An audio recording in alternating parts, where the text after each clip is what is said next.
sama kita menyepakati dengan Amin juga penggunaan suatu instrumen hukum, penggunaan instrumen kekuasaan. Dalam konteks ini kami juga membangun komunikasi dengan Amin karena merasakan hal yang sama. Itulah klaim dari PDI Perjuangan yang berkomunikasi dengan tim nasional Capres-Cawapres Anies Baswedan Muhaimin Iskandar soal adanya tekanan dari penguasa yang sama-sama dirasakan. Siapa lagi yang dimaksud penguasa jika bukan pemerintahan Presiden Joko Widodo? Lalu benarkah romansa PDI Perjuangan dengan Presiden Jokowi kini sudah benar-benar berakhir? Tentu ada perbedaan dalam hal ini kan gitu loh. Ada yang beda antara Pak Presiden, tentu ada inilah normalnya kan ada cawapres putranya, ada begitu aja. Kalau PD nyalonnya Bu Mega kan putusan Kongres nyalonnya kan Pak Ganjar kan clear ya. Jadi kalau apakah ada kerenggangan ya dibaca sendiri aja.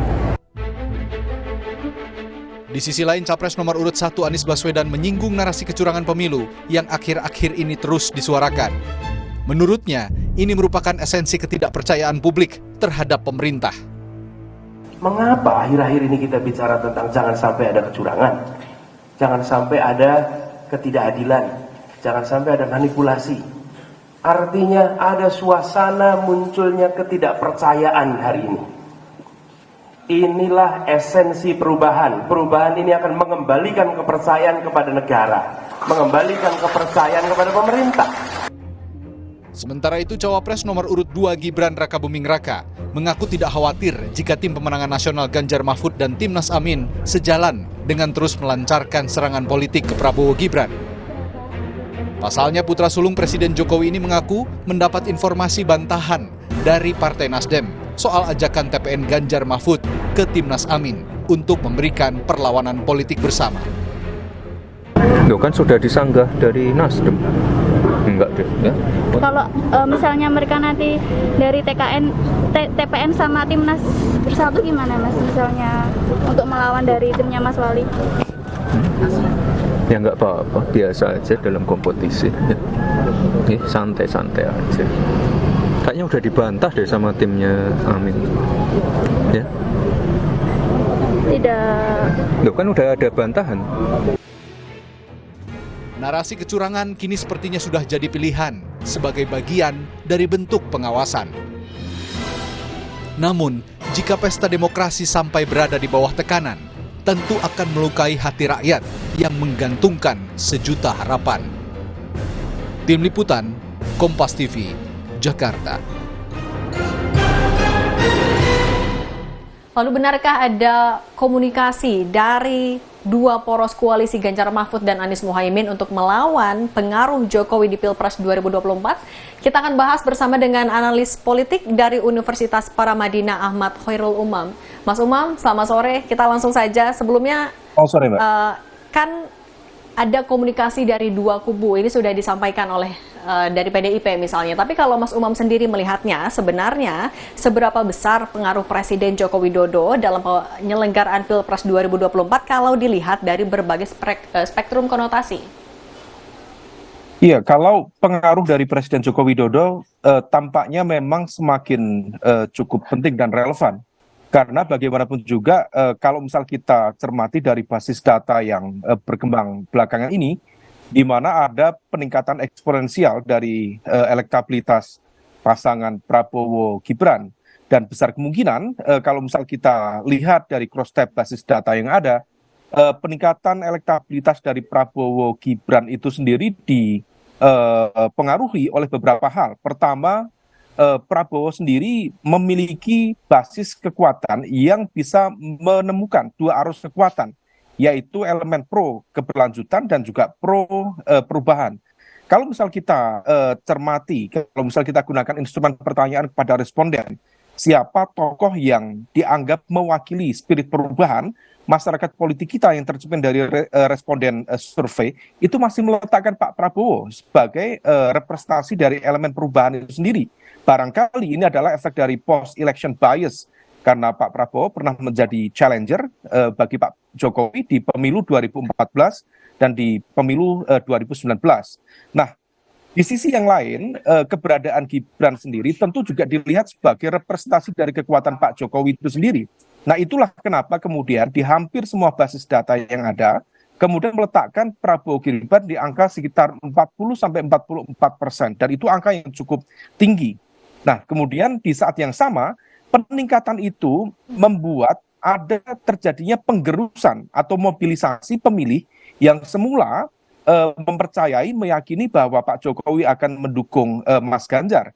Tetapi dengan keberadaan Gibran, dengan serangan-serangan juga yang dilakukan oleh PDIP kepada pemerintahan Jokowi, termasuk juga serangan-serangan yang dialamatkan kepada Gibran, ternyata itu kemudian membuat sejumlah segmen masyarakat pendukung Mas Ganjar yang sebelumnya memberikan dukungan justru bergeser kepada Prabowo Gibran. Nah, situasi ini yang kemudian bisa kita take account, bisa kita hitung, ternyata pengaruh dari seorang Jokowi atau Jokowi's effect itu cukup diperhitungkan, dan adanya mobilisasi pergeseran pendukung dari Mas Ganjar ke Pak Prabowo Gibran ternyata salah satunya dipengaruhi oleh faktor tersebut.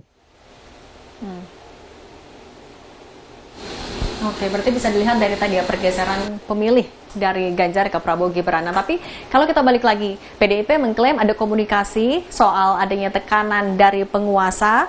Ini apakah Mas Umar juga melihat ini adalah bentuk upaya melawan pengaruh Pak Jokowi di Pilpres?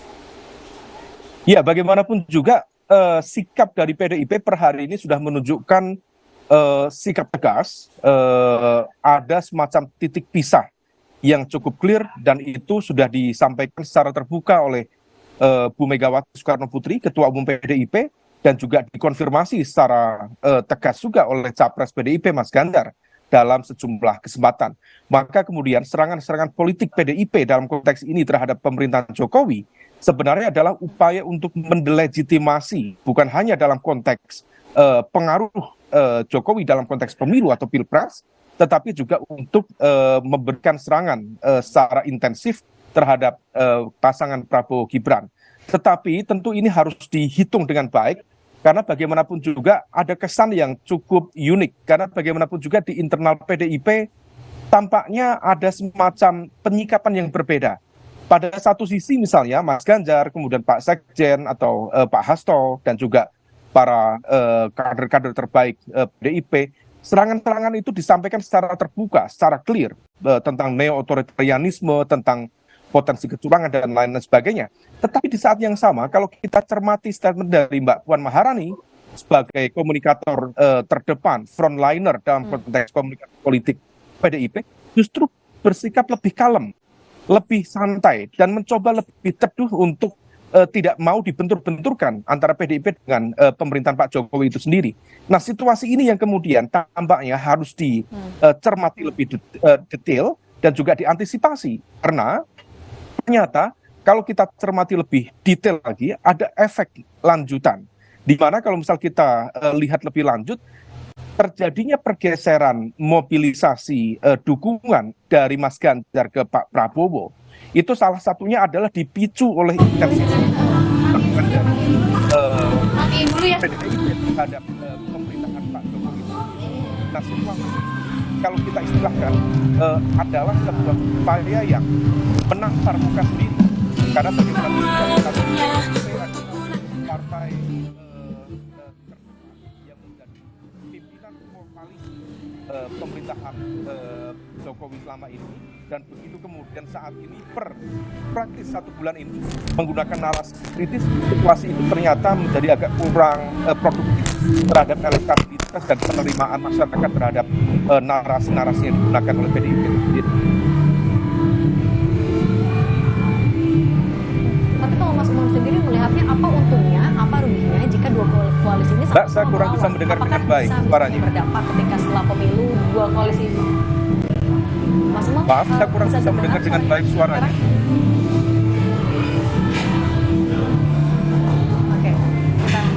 Oke, kalau ada gangguan teknis nampaknya Mas Umar, kalau begitu terima kasih. Gangguan teknis nanti kita akan lanjutkan lagi. Dan saudara, usai jeda akan kembali Rumah Pemilu dengan informasi kampanye pemilu 2024 tinggal hitungan hari. Apa yang harus dipatuhi oleh saat masing-masing paslon capres dan juga cawapres. Apa rambu-rambu kampanyenya? Kita bahas usai jeda.